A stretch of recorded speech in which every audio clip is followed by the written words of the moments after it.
Elle paye toute la maison et au moment du divorce, elle doit en donner 50% à son ex alors qu'ils étaient en séparation de biens. C'est l'effet d'une clause qu'on trouve dans quasiment tous les contrats de mariage en séparation de biens, celle qui porte sur la contribution aux charges du mariage. Par défaut, la loi nous dit que chacun doit contribuer à proportion de ses facultés.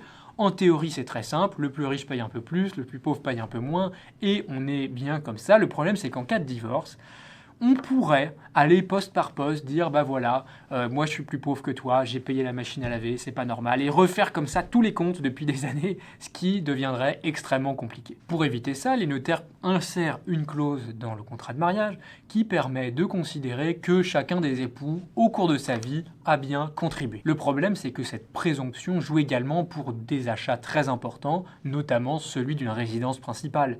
Imaginons que vous achetez à crédit votre résidence principale, l'un des époux prend en charge l'intégralité du crédit, alors que dans l'acte d'acquisition, on s'est mis à 50-50. Au moment du divorce, on doit rendre 50% de la maison à notre ex. Dans certains couples, c'est voulu parce que c'est une façon d'enrichir son conjoint et de le compenser, et ça a été vu comme ça, mais quand c'est une surprise, généralement, c'est la douche froide. Donc si vous êtes en séparation de biens, que vous vous posez des questions maintenant sur cette clause, pensez bien à aller voir votre notaire, demandez-lui ce qu'il en est vraiment pour éviter les surprises. Et pour comprendre les pièges juridiques et fiscaux, être au courant, surtout sur l'ingénierie patrimoniale des dirigeants, abonnez-vous à ce compte.